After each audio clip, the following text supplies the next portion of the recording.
My name is Urbanator, and welcome to My Movie Collection, Episode 8. The show about our thoughts on my personal movie collection. We are not movie critics, we just love movies and love discussing them with friends and family. And tonight, my special guest is Reverend Doug McCoy Gilston, a.k.a. Doug McCoy from McCoy Cast. Tonight, we're going to go trick-or-treating with you. You're going to come trick-or-treating with us as we talk about the 1986 movie Trick or Treat, starring Mark Skippy Price, Tony Fields, Gene Simmons, and Ozzy Osbourne, amongst others. You can watch this movie on YouTube, although it's not one that you'd have to pay for, if you can find it.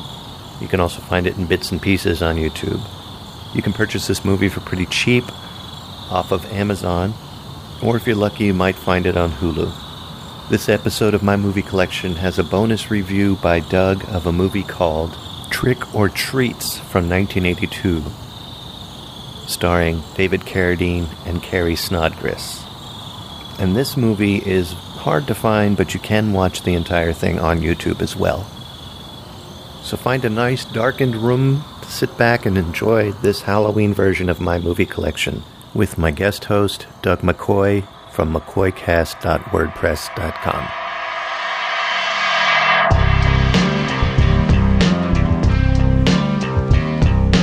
Ladies and gentlemen, we hope you enjoy the show.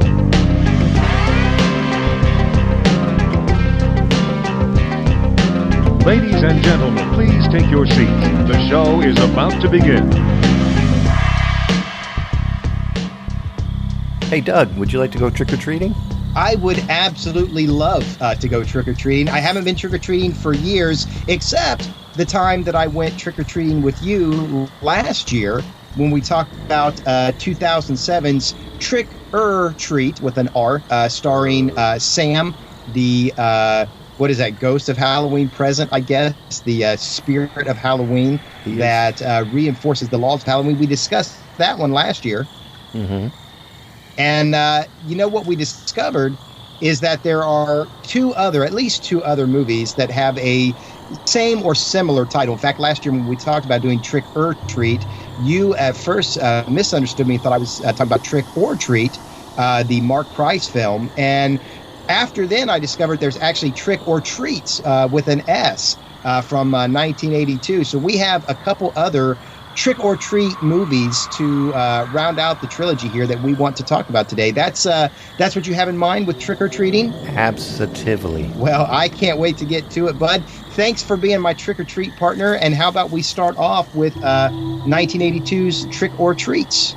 Let's do that. All right, Trick or Treats. This one is with an S, and it is with a full O-R. Trick or Treats. 1982 was the year this was made. It's directed and written by a fella named Gary Graver, who hasn't done all that much. Most of his IMDb credits are on the technical side, behind the camera, I think lighting and so forth. Stars a bunch of people that I've never heard of before, but that do have lots of IMDb credits, so maybe some people out there will recognize them. The lead, I guess, is Jacqueline, and I guess it's Giroux, Giroux. I think that's Giroux.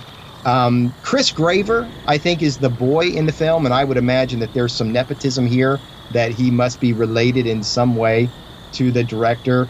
Peter Jason, who's been in lots of stuff, Carrie Snodgrass, Steve Railsback, Paul Bartel, all of those, if you IMDb them, you're going to find tons of stuff. But the one name that I recognized off the top of my head, as I was watching the credits scroll by, was David Carradine. Oh, my goodness. Yeah, David Carradine's just, I thought it may be John Carradine, actually, so I recognized the name, but didn't recognize the person. It's actually David Carradine from Kung Fu. Whoa. Yes. This is not his breakthrough career move, was it? I think this is his career in the lull between Kung Fu and Kill Bill, yeah. I think, is where we're catching him. He was actually in... he took Bruce Lee's place again. If you watch Dragon, the Bruce Lee story, they say that Bruce Lee was supposed to be in Kung Fu, and David Carradine took it from him. He also took Bruce Lee's place in a movie I saw on TNT. I forget what it's called. Maybe The Iron Circle. where he God. plays several martial arts masters that this guy continues to defeat. And I guess that role would have went to Bruce Lee. And then he was in Kung Fu: The Legend Continues. If you remember, that was an early attempt by Paramount, maybe, to create a TV network. I'm not sure about that, but there was Kung Fu and there was Time Tracks. There are two shows there, and then he was Kill Bill. So yeah, I think this is the middle part, the trough of the ups and downs of his career. He's only in it for one scene in which he hits on Jacqueline Giraud, and after that he just drops out. So I wonder if it cost a lot of money to hire him for that scene back in 1981, 82? 82. Maybe they made it in 81. That'd be a good question, But I mean, all these people, if you look at them, they're all kind of, I wouldn't call them day jobbers. They'd be like what Vic Sage calls the workhorses. I mean, they're not your Tom Cruise level stars, but they consistently worked. I think it'd be a lot of fun, actually, to just show up on these B movies, for a day or two. I had the same question. What, $500? You think? Maybe $1,000? Maybe more. I don't know. And you don't really care. You just show up, you say some lines, you get a paycheck, and go home. It might be fun, and then you're in a cult movie that people are talking about, Or you could be doing a favor for somebody's friend who's an uncle who knew you back in high school, and you're just making amends on some kind of promise from way back. If I ever make a movie about trick-or-treats in the future, you've got to show up and at least have a cameo appearance in it. I'm sure I'll do it. I bet that's the way it worked out, but I bet what happened is that there was an accident on the set of Kung Fu one day, and Gary Graver was doing the lighting, and David Carradine just got out of control, karate chopped him in the neck, and he said, if you ever direct, I'm there for you, bud. So I bet that's how it worked. I will make up for that. Play in your movie. So that's a little bit of the cast and crew. Again, there's only one name out of the many that I recognize. The poster, did you get a chance to see that, the movie poster for it? Yes, I did. Okay, I have the Plex Media server, so I load all my movies onto that, and it will automatically get the movie poster. So that's how I saw it. The poster is a trick-or-treat bag that I think says Trick or Treats on it, and there's blood coming out of it, and it's ripped. And it looks to me like we're seeing a head. There's like an ear or something, some hair, maybe in the bag. So we're left with the idea that there's a decapitated head, which is laying in the bag. Right, which is a great find on Halloween night. Well, I don't know. Now, here's just a question, and This is totally irrelevant. But if you find a head, is the head decapitated or is it decorpulated? Because to decapitate means to remove the head, but to decorpulate means to remove the body. So if you had a headless body, like the Headless Horseman, that's clearly decapitation. I think if you find a bodiless head, that's decorpulation. Well, you know what? Now I think I'm going to go the other way because the cap is what's missing, not the corpse. And no, excuse me, you are right. I'm going to go back the other way. Yeah, the corpse is what's missing and here. The cap is what you've got. The cap is what we've got, yeah. So I think this is a decorpulated head is what we ought to say there. Either way, it's not what I want to find in my trick-or-treat bag. When you said let's go trick-or-treating, I expect a couple of rocks a la Charlie Brown, but did not expect a decorpulated head. So not what I wanted to find. No, it's got a couple taglines as well. Did you hear any of these? When Halloween night stopped being fun. And that one is true, although I don't think it's true on the level they really wanted it to be. Yeah. And Halloween's over. Now it's the kids' turn to get even. Yeah, that bears very little relation at all to what we saw. So you did, correct me if I'm wrong, this one I fostered on you. You knew about the Mark Price one, and in fact had been promoting that one for some time. Yeah. This one I just discovered recently and told you about it, and I can't remember how I discovered it. I know I recently read a book over the summer about Halloween specials, I don't know if it was in that book. It's the Smart Aleck's Guide to Halloween Specials, by the way. If anybody's interested, $2 on Amazon.com, certainly worth it.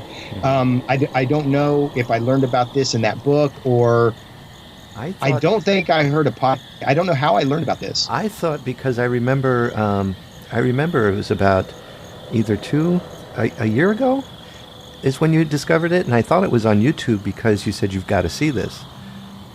And that's the way I learned about it, was from you saying, you've got to see this. So I'm guessing is that you've come across it on YouTube, probably looking up clips of the movies that we were going to discuss, Trick or Treat. Yeah, maybe that's it, but I just can't remember. Somehow, though, I did become aware of it, and it is complete on YouTube. As you said, I like to say full on YouTube, so anybody can watch it there. I doubt that they're protecting their investment too zealously at this point anymore. So the entire movie is there on YouTube to be seen. You said most of it? Yeah, I did see most of it. I remember the little kid, and I remember him going in and out of the house. I was trying to soak in as much as I could because I thought we were going to talk about this last year, as a matter of fact. And now my mind is completely blank on it. Well, that's okay, because I just watched it a couple days ago. And when I was done, because we were kind of time crunched to be able to get the movies in time to record this episode. So after I was done, I messaged you and said, if you don't have time to watch it, don't bother. Yes, you did. So I kind of gave you a pass on this one. I did see it all the way through, though, and here's what it's about. It's about a crazy man. That is Peter Jason's character. He's sent to an asylum by his wife, so his wife can shack up with David Carradine. That's where he comes in. And he escapes several years later to return home and wreak vengeance upon his wife. What he does not know is that his wife, David Carradine, have stepped out, leaving his biological son. So the boy that we have in the house, there's a boy. It's not Carradine's son. It is the child that the crazy man had with his wife who had him. What do you call that when you get someone sent to an insane asylum? It's not incarcerated. What's the word for that? Admitted? Incorporated. Committed. Incorporated. Yeah. Committed. Yeah, that's what. She had him committed to the insane asylum. Mm-hmm. And he had a child with her before he left. So it's his child and a babysitter. That's Jacqueline Giroux. She has been called in by the agency. She's an actress, hopeful actress, I guess you could say. I was going to say actress in training, but actually more like a wannabe actress hoping to break through. She's got a boyfriend who's playing Othello, I think, or some Shakespearean role. She calls him every once in a while, but she's been sent by some agency to watch this kid. And eventually the crazy man does get home, kills one lady that he finds in the house, tries to kill the babysitter, is stopped by the babysitter and the boy. They use a fake guillotine to chop the crazed man in the back of the neck. But the boy picks up the butcher knife. Now, this is probably the part you didn't see, so it's a huge spoiler here. Okay. The boy picks up the butcher knife, and as the babysitter calls police, the boy rises up behind her, and we cut to credits. And we get a nice little kind of like 80s type love song that really didn't fit the movie at all. Maybe. And that is the end of the film. You never know what could have happened. He could have killed her. He could have sneezed. It could have been anything. They were clearly setting up for a sequel. Oh, okay. And quite thankful that did not happen, because quite honestly, this is not the best movie I've seen all Halloween season. And those of you who regularly listen to the podcast know that I don't like to call anything that is sincere bad, especially a movie, because if you have a bad book, well, the author wrote a bad book. I mean, it really lays upon him. A bad piece of art, I guess the artist is to blame. But so many people involved in a movie, there's so many variables, you can't really look at it and tell what made it bad. So for several reasons, I don't like to say that movies are bad, but I do think it's fair to say this is not a superior film. Okay. This is more on the inferior side of the spectrum. And the main reason is because nothing really happens in it.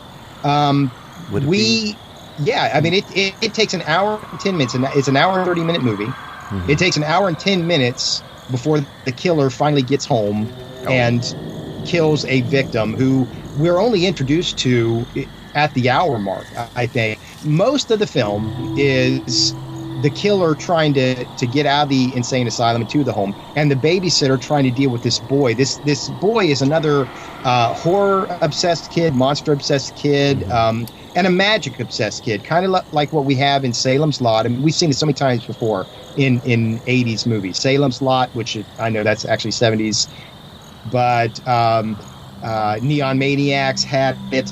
What other movies have had this? Friday the 13th Part 4. You know, this monster-obsessed kid who has all these masks and so forth. Really, the kid was a lot like Shelley from Friday the 13th Part 3, only worse and with more screen time. He's pulling off all these lame pranks on the babysitter, and, you know, he laughs about it. And even you could tell, I mean, he doesn't think it's that great to do, just like Shelley, you know, I don't think really thought the garbage he was pulling off was that great. So I certainly don't think it's that great either. And you wonder after the 6th time why the babysitter keeps falling for it, you know. Yeah, that's what the majority of the movie is. It's really not that enjoyable. Then the killer comes. At about the hour mark, we get this shot of another movie. There's two ladies that are editing a Frankenstein-like horror movie on Halloween night, and they bring some footage to the home where the babysitter is babysitting this kid because she needed it for what do you call that when an actor tries out for a part? Audition. Yeah.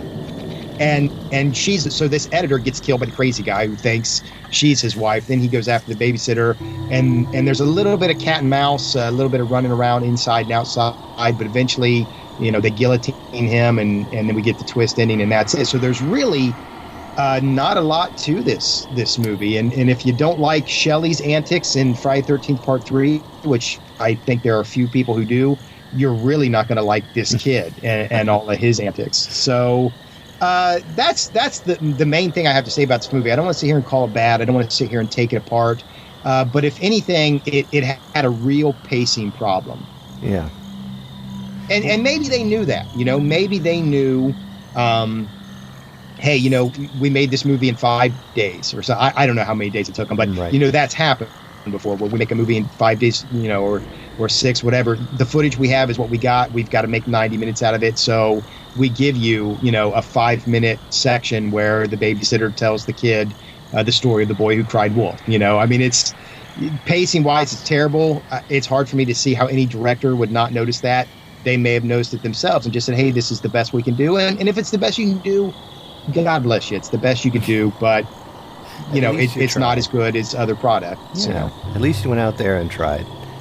And that's what's important. Well, that's again what I have to say. A lot of times, you know, we listen to podcasts, and you know, you'll hear guys really, you know, trash these movies. The podcasters that I like, you know, such as the Retroist or Jason and Joel on Forgotten Flicks, the guys from Throwback Review, they're a lot more humble in their reviews. In fact, you know, Jason and Joel were talking about a movie called Parents, and they talked about, I guess they said that was the director's only credit, and, you know, Joel said, you know, well, that's more credits than what I've got, and I'd have to say the same. I mean, I could tear these guys apart if I wanted to, but they do have more credits than I got, and if I made this, you know, flaws notwithstanding, I'd still be proud of it. So, you know, I don't want to take that away from them, but I do think it's fair to say there is a pacing problem. You could easily chop an hour out of this and have a good, you know, Twilight Zone episode, you know, a good, you know, episode of Tales from the Crypt or something, and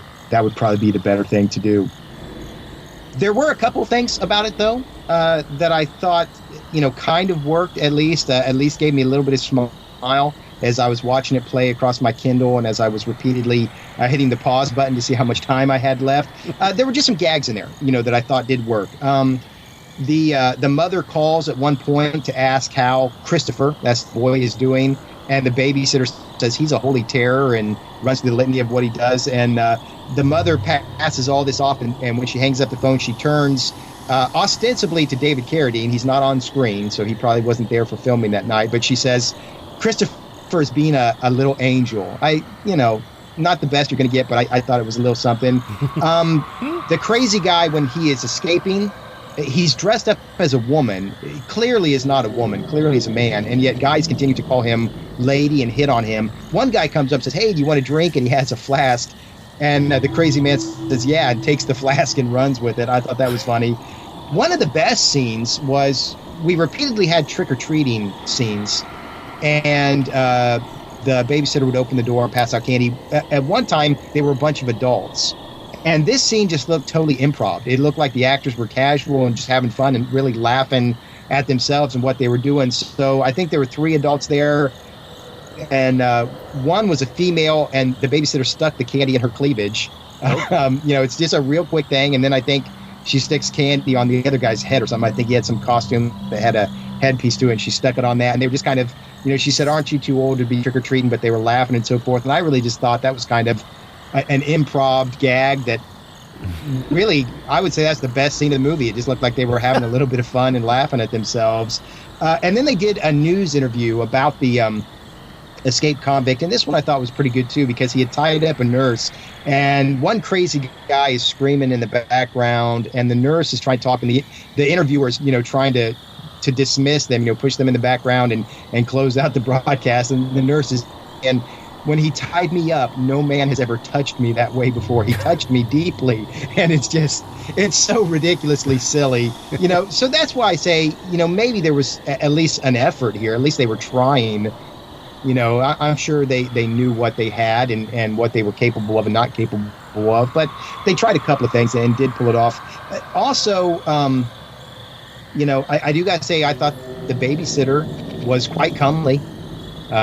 Quite lovely. I could understand why David Carradine tried to hit on her so much. She shows up in like this white 2-piece tennis outfit, I think, and she jumps in the pool because the boy fakes drowning, and then she has to put on this like sheer nightgown that she wears the rest of the film, and that's how she's passing out candy.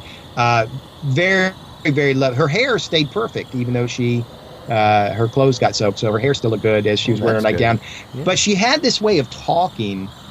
And I don't know if it was the style back then or the style of some actresses back then, but it's very like clipped and very enunciated. Okay. And the closest comparison I have is Pamela Shoop from Halloween 2. Have you ever? He's the one that gets in the hot tub and is drowned in a. I guess it's not really a hot tub; it's more like a therapeutic tub or something. But right. She talks in that same way. So I don't know if it's a style or. Yeah.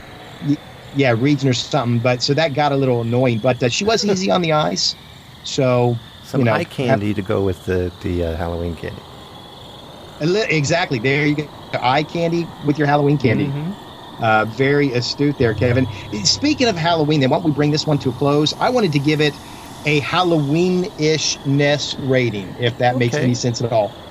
I want to rate how Halloween-ish this is, because a lot of our Halloween movies aren't Halloween-ish at all. Right. Now if you look at Trick or Treats, which we covered last year, that is uber Halloweenish. I mean, that is as Halloweenish as you could get. That would be a 10 on the scale. It's just dripping pumpkins. With Halloween. Yeah. 10 pumpkins. That's what I did. 10 pumpkins. Exactly right. Well, how many pumpkins would you give? I mean, you saw a little bit of Trick or Treats. How many pumpkins would you give it? And then I'm going to give it my pumpkin rating as well. I'm going to be bold and go out there and just give it maybe a 3.5 out of 10. 3.5 to 4. I have to give it credit for at least taking place around Halloween.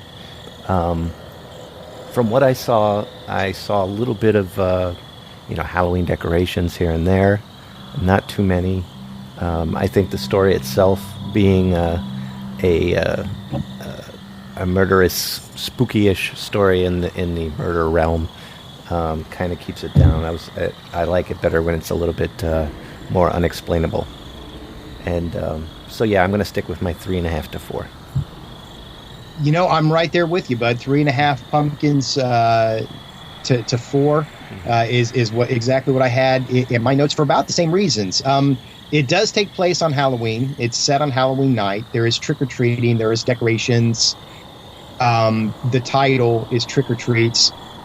But yes, the aggressor, the evil, if you want to give it that term in this movie, is not particularly Halloweenish. This could have happened on any other night. It just happened to happen on Halloween for some reason. If they wanted to make it more Halloweenish. They could have said, that when Halloween night, the spooks walk and crazy people become extra intelligent or, capable or something, so they could have upped it a little bit. In reality, you could edit this, as I said, to be a Twilight Zone episode and really pretty much edit the Halloween parts of it out. So I did 3.5 to 4. 3 or 4 is pretty generous on the Halloween-ish scale there.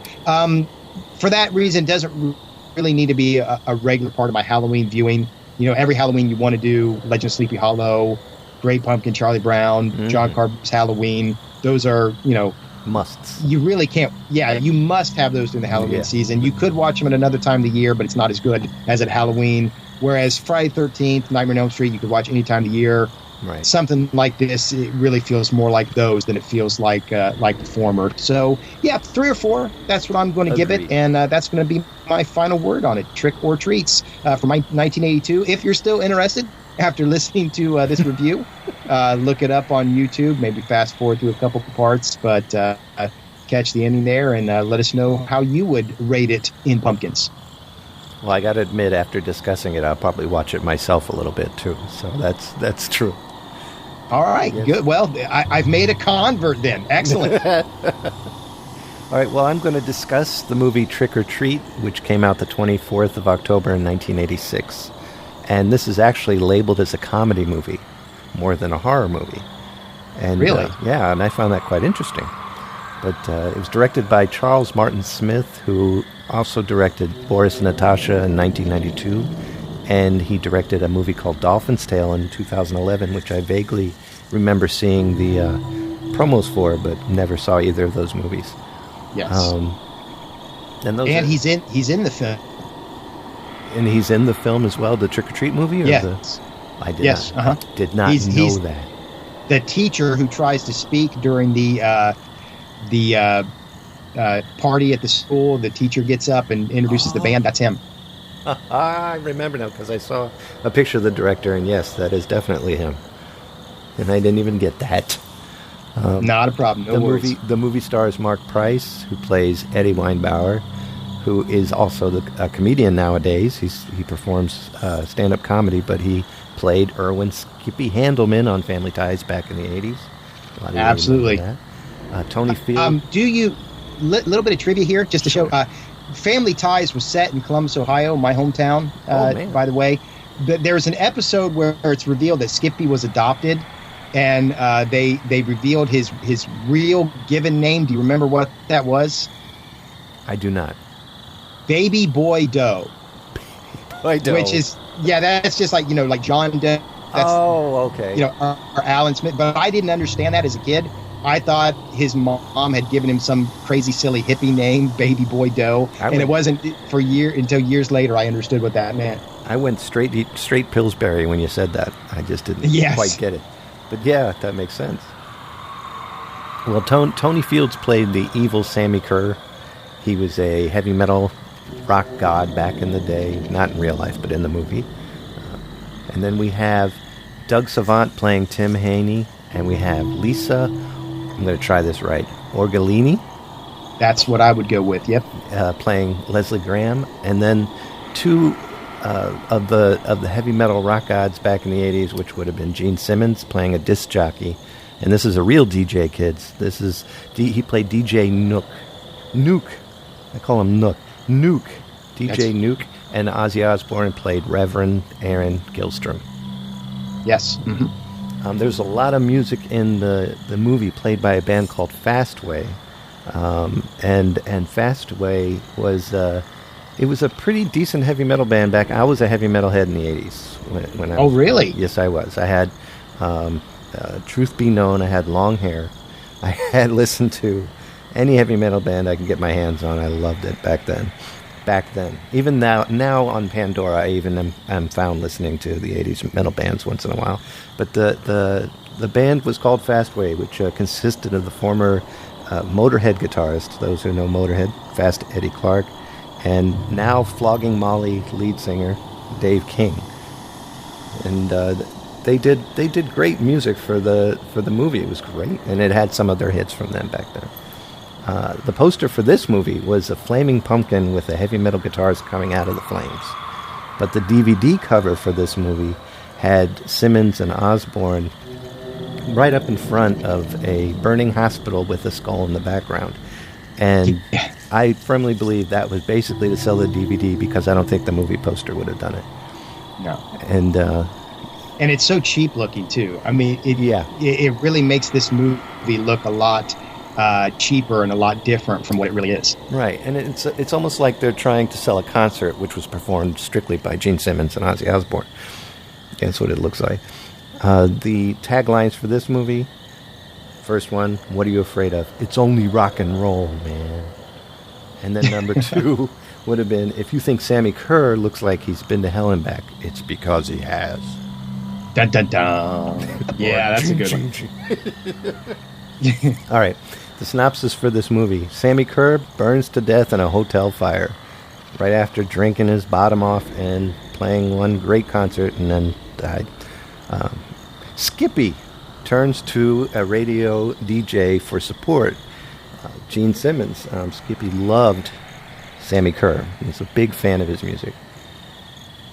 Nuke gives Eddie a rare demo album that Sammy Kerr recorded but never released at all.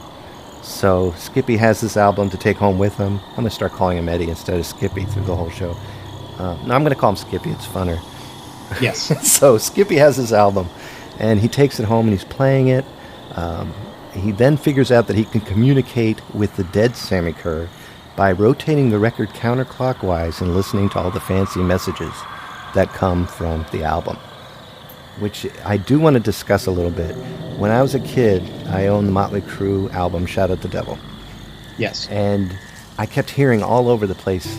I know we're going to get into the conversation about heavy metal music later, but I can tell you now, I was one person who didn't get into any of the crap that was associated with that type of music.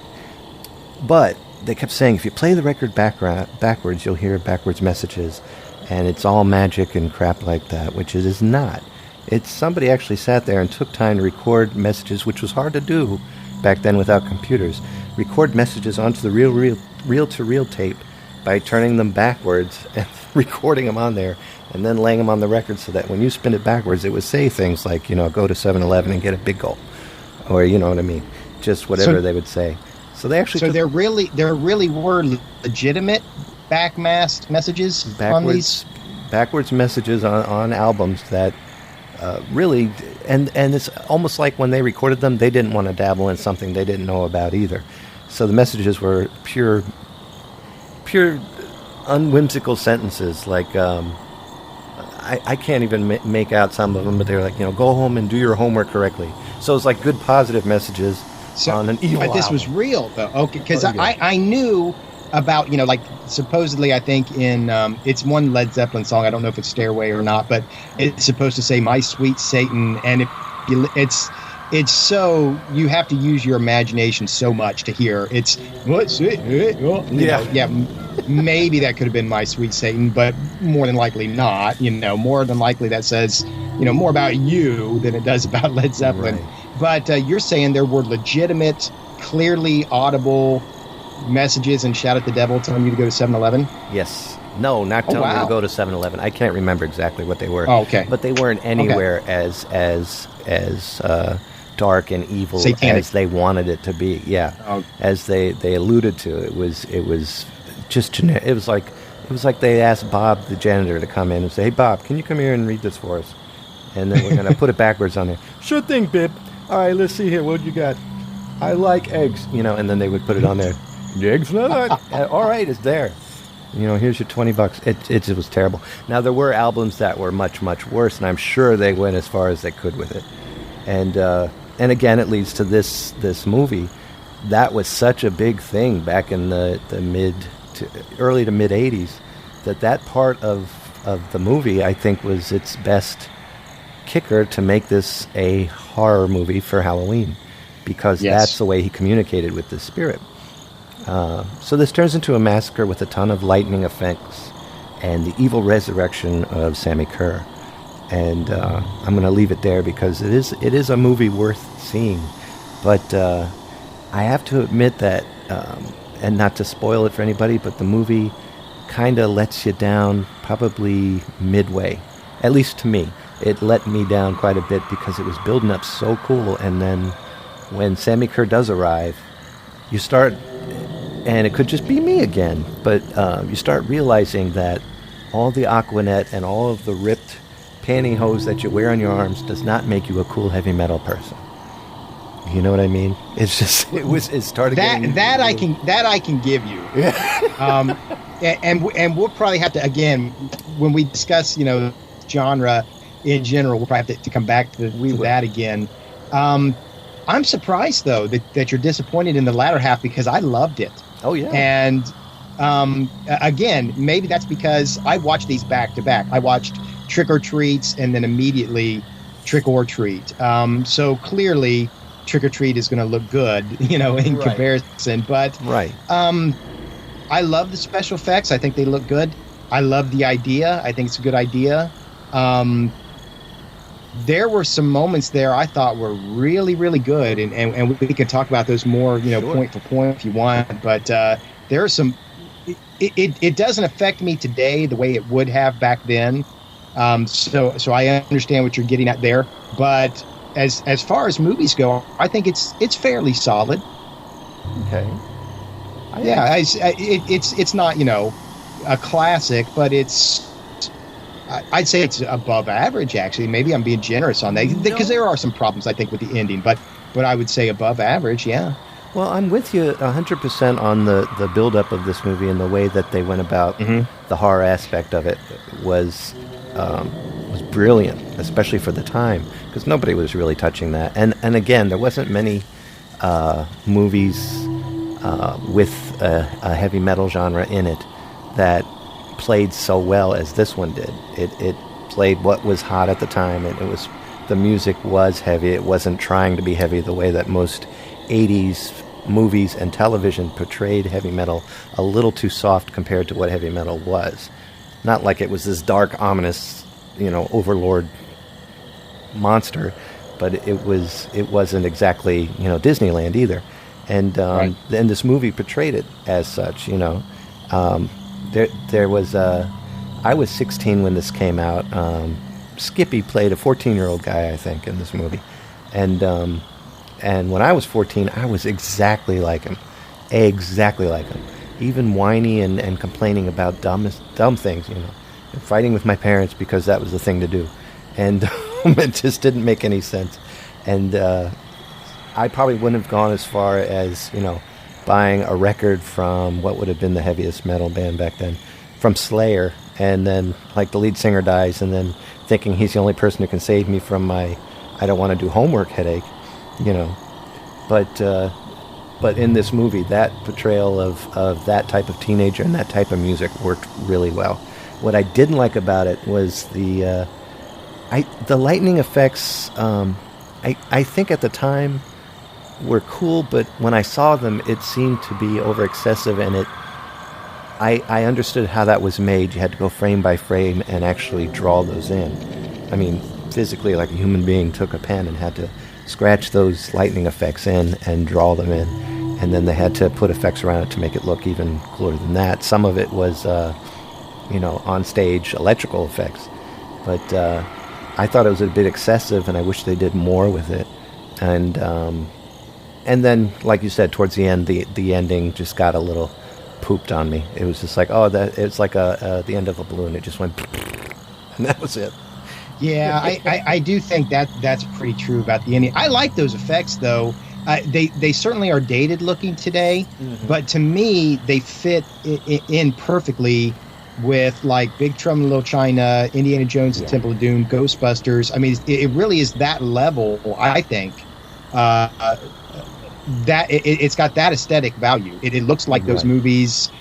You know what era you're in, but it's also it's that solid compared to, again, Trick or Treats, where you got a thumb getting cut off and it's clearly a fake hand or whatever. A mannequin. Yeah, so I really liked them. Okay, this is just going to be some trivia goodies. They actually in 2006 wanted to release the 20th anniversary edition on DVD. but they canceled because of licensing with Fastway, the band Fastway, and they couldn't. They just encountered problems with the film's music licensing, and they couldn't get it done. Now, can you explain to me why that is? Because I hear this so often, and my thought is that this could only help Fastway. You would think so, but it's just now they're all in different bands, and I'm wondering, now this is just my speculation, if the band broke up and had a bad, outgoing, I don't know what they're like today, they could all be back together touring just for the money, but if they broke up back then and everybody wanted their cut of this, that, and the other, and the movie company was like, you know what, forget it, I'm not going to waste our time with this. We're not going to waste our time trying to put together a DVD just because of this particular copyright problem. And that's my guess, is just that there probably was, if it had to do with the music licensing, there had been a problem with the entire band not seeing eye to eye on how the music was going to be put in there, or should we let them do it for this amount of money. It's possible, too, that the company said, look, we'll give you this much money for this, and the members of Fastway were like, oh, no, we're Fastway, we want this much money. And they were like, no, thank you. Oh. So that's my guess. That's my speculation on that. I look at it from such a different angle than they do, and I don't want to say they're wrong, because if this is how you make your living, this is how you make your living, and you got to eat same as everybody else. But I also think, man, in life you have such a limited window to make art, and some of these things could, like Indiana Jones 4, right. It could only have been done once, and you did it terribly, and right. I just can't understand why people won't hold some of these things in check and say, this is the one chance we have, this is the one piece of art we created, let's make it awesome. And instead you got to fight about it. And again, I'm not in their shoes, so I don't know what it's like, but that just seems so strange to me. Yeah, I can't imagine any other reason. But then, and you said, you still have to eat, so why don't you just come to agreement? And then, because now you get nothing. So right. And it's like you had a choice of at least going to McDonald's, and now you get nothing. So, yes, so you could have had a couple bucks for the dollar menu, and you chose not. Doesn't make sense. Eddie's best friend in the movie, Roger, is played by Glenn Morgan, and that was his only acting stint, which is a shame, because I thought he was good. He's your average dorky guy, and you'd want to see him in other movies. He reminds me a little bit of, now I forgot his name, guy in Zombieland, and also just finished Can You See Me, or Now You See Me. That's not Jesse Eisenberg, is it? Yeah, he reminds me of a young Jesse Eisenberg in the movie, and I was like, you know what, this guy would be great. He reminded me of Artie Ziff from The Simpsons. Yes, exactly. I mean, he's dead ringer for him. Looked exactly like Artie. Point. There he is. Well, he later went on to become Hey, how you doing there, Doug? Not a problem. Morgan later went on to become a prolific writer and producer for X-Files, Final Destination. Oh, wow. He did Final Destination 3 and directed the Black Christmas remake, which I haven't even seen the first one. But that's what he went on to do. And that, my friends, is my report on that movie, Trick or Treat, which I love dearly, as much as I went out and bought it. I own it now on DVD. And awesome. It is, because you can see it full on YouTube, but you purchased it. Yep. I do watch it as close to mid to the end of September every year as I can, just because it reminds me of my childhood. Just because I don't like the way the movie ended or the middle of it doesn't mean that it has any less value. I like the movie a lot, and it's something I have to see every year. It's part of the Halloween movies. Okay. So before we get into our discussion that you want to about the heavy metal, would you like to rate this movie with the Halloweenishness? Yeah, let's do that, and then I also want to ask you something else. But let's do our Halloweenish rating first, and then if anybody says I don't want to hear McCoy's philosophical garbage, they can cut it off here, okay? But so I would give it 3 pumpkins out of 4. I'd give it a little less than Trick or Treats, actually. Really? 3 out of 10 is what I meant to say. I felt it was less Halloweenish. I mean, it's got Trick or Treat as a title. It happens on Halloween night. We do see some trick or treaters, but there's very little Halloween aesthetic, very little Halloween feel in it. Again, the antagonist is not Halloweenish at all. Right. The environment, I guess they're in LA. I think they said they were in LA at one point in time. Does that happen, or am I confusing this with several other movies I've seen this week? It's hard to tell. But I always pictured it being like a Midwest to something like that type of movie, but I'm not sure. You could be right. I don't know. Okay.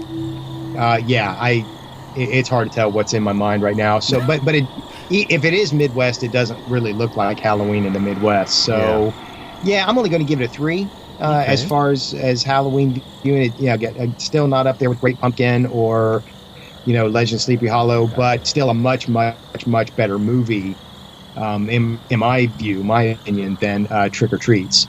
Okay.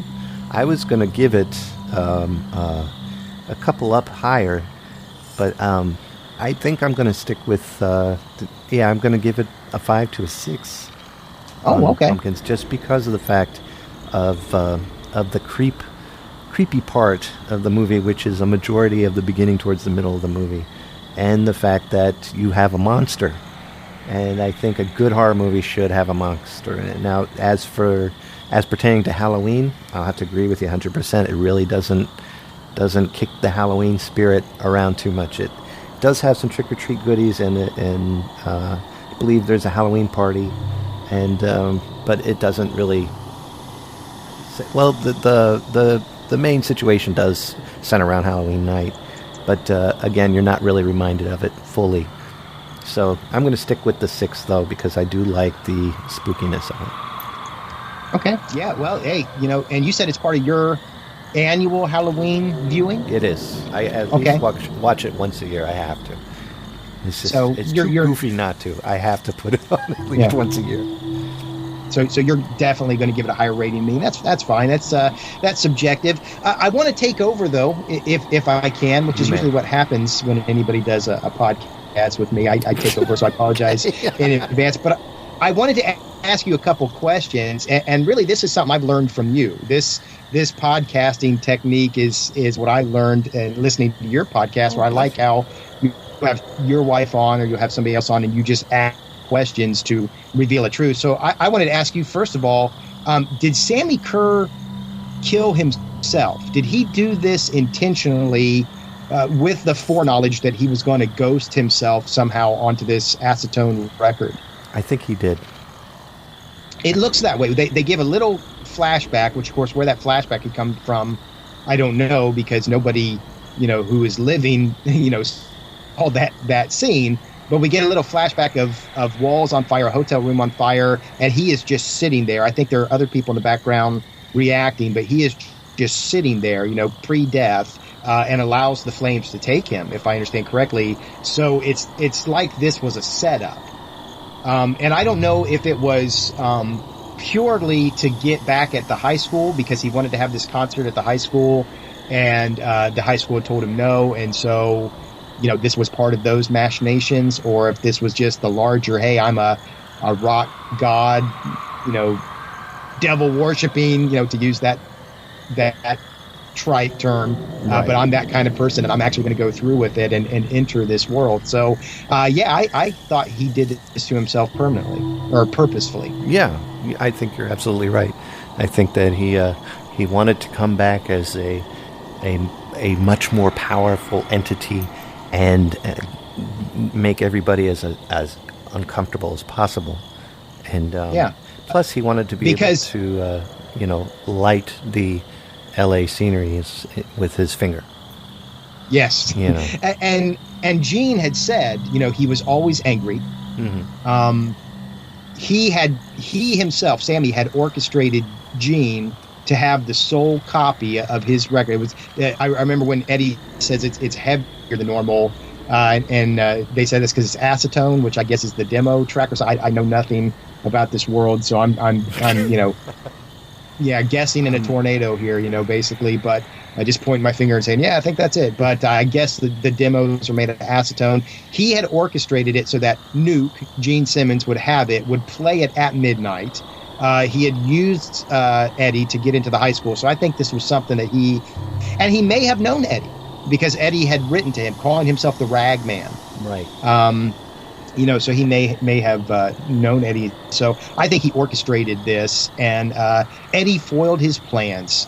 Thank you, Eddie, for saving the world from Sammy Kerr. Thank you. Second question I had for you. Sure. What was your favorite scene in the movie? My favorite scene would have been the one that sticks out the most, even though it's kind of cheesy, is still the speaker when his face comes out and his fingers were poking out of the speakers during the music playing. When he was that whole scene up in the bedroom where he's reversing the album and the mom comes up because she wants to get the laundry. That scene was very cool, and it was funny, and I think that's maybe why it's gotten the comedy, tag more than a horror movie, which I still can't get. So yeah. Yeah, this is one of the least funniest comedies I've ever seen. I know. But it did. I laughed more at Mr. Wrong than I laughed at Trick or Treat. So. Yeah, that would be my favorite scene. Speaker scene with the reversal of counterclockwise record. Now, is that the first time that he appears? Is that what you're talking about? Because Eddie had reversed it a couple times and told him, "You be the bait," and that's how he got back at the bully. Right. But the time when Sammy actually is embodied in his room, is that what you're talking about? Yeah, it was when he was first coming out. Yeah. Okay. And to me, that is really creepy because, it's one thing to sit there and be like, yeah, I love, I go to the concerts and make the devil horns, and I'm I have all the looks of this, particular, what do you call it? Not subgenre. What do you call group? But there's a technical word for a subculture. There you go. Oh, subculture. I'm sorry, I thought you meant. Yeah. So no. So I have all the trappings of the subculture, but then when you're really faced with something demonic, and it's not a game anymore, and that's what I got out of that scene where Sammy Kerr just appears and Eddie's looking at him, and he's not looking at him worshipfully. He's not, oh yes, Sammy, thank you, you're back, I'm so glad. He looks like, oh no, I crossed the line, and I thought that was good. Yeah, whoops. My favorite scene, a couple actually. First is when Lisa Orgolini comes. She's like, "You're Eddie, right? I have something for you." And she's like, full on, throwing herself at him. Right. And she's quite lovely. And you're just thinking, man, why couldn't high school have been like that? Why couldn't lovely girls have just come up to me and been like, "You're Doug, right?" So, like that scene very much. But the scene that I really, really like is when he does, Sammy Kerr comes out at the high school and he does that song. And at first they're all just staring at him. And then he just starts hitting his leg with his fist. Yeah. And he has like this sleeve that has chains on it. And what he's doing is he's setting the beat.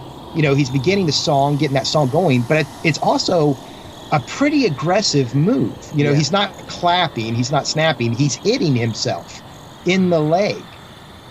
And you see that play out more as the film goes on, that, he's loving the adoration he gets from these people, and then he starts killing these people at the same time. So it's really, I think you're dealing with a guy who doesn't know the difference between love and hate, a guy who doesn't know the difference between entertainment and violence, that they merge together with him, and that's really who he is. And then I love the way that the title comes out of that song, because twice in that song he says it's a trick or treat, right? And that's where and I just I don't know why, it's just eerie to me, and I've been thinking about that ever since watching this a couple of days ago. That's just been in my mind. It's a trick or treat, and him hitting the side of his leg. So I really like that as well. Cool scenes, very cool scenes. So. Zerbinator, my friend, do you have any other Halloween plans? I know you've got Spider Webs, which is great listening for Halloween time. Thank you. Where very you much. do their original stories told in the ways that stories used to be told on those old horror albums, where you just I can't think of any off the top of my head. Can you toss out a couple examples real quick of the albums? Any albums done by Wade Denning, some of the old Vincent Price story albums. Going back to the 70s, there was a lot of Halloween records that came out where they told you stories and you had all the sound effects in there as well. So almost like an old radio show is what I try to put on, but it's just one person, so I can't really say that too. But yeah. But you're up to like 21 or 22, aren't you? 26. I just finished 26. Oh. And the last story I just did. And that's been released. What was Wooden? I thought Wooden was 22. I'm pretty sure. I hope it's 26 or I'm going to feel like a fool. Okay. Well, then I must be mistaken. So you've got 26 of these out there. And they're not directly Halloween-ish, but they're good Halloween listening. Yeah. And this year, yes, I did finish 26. I had to make sure. This year, my daughter, Kate, if she can make it down from Massachusetts to come visit us, we're going to get together along with my wife, and we're going to talk about stories of Connecticut that we've discovered while in the short time that we've lived here. There's a ton of ghost stories. And so we're going to be discussing that. That'll be our Halloween special for Spiderwebs. That will be awesome. I look forward to that. I am putting out all my old found footage films, Halloween specials. I recorded Legend of Sleepy Hollow, Great Pumpkin, Halloween 1 and 2, all those things, including our original Trick or Treat. That one's already out on the McCoy cast, if you want to check that out. So I'm going to be putting those out and putting them out early. Sorry if you've opened up iTunes after a week and you find 9 downloads from me. I just wanted to get them out early in October for people that were looking for them. So that's what I'll be doing for Halloween. And this is going to be a part of that. So this is going to go out as a Halloween special, both of McCoy Cast and of Zerbinator Land. It's going to go under my movie collection. Okay, there you go. My movie, because this is one of your movie collections. Yep, this is something I own, so I have to put it on that one. We already did Night of the Living Dead together, which I think was the first we ever did. That was tons of fun. So and we did folks can look that up as well. And we did. Did we do the thing? Yeah, we did the thing. Yes, and that's like been one of our most downloaded episodes. Yeah, so the thing is out there as well, which has a Halloween connection because the Howard Hawks, The Thing from Another World, was playing during John Carpenter's Halloween. Laurie Strode watches it with the kids. That's so. Right. Halloween is everywhere. Whether we're discussing heavy metal and PMRC or philosophy or whatever, Halloween is everywhere, and we wanted to share a little bit of it together, so thank you, Bud, for joining me. Thank you as well. I appreciate it. Thanks for joining me as well. And we wanted to share a little bit with you out there listening, and we hope that you have a great one. So happy Halloween. Get lots of candy, and watch out for the trick-or-treats. Yep. Happy Halloween. Do not eat any apples used for shaving. There you go. That sounds like an ending to me. All of Zerbinator's music and podcasts are under the Creative Commons license, which allows retelling and rebroadcasting as long as the author is notified and credited. For more great escape pods, please visit www.zerbinator.wordpress.com. If you would like to contact Zerbinatorland, you can send an email to instrumentally@gmail.com or give us a call at 571-408-ZERB or 9372.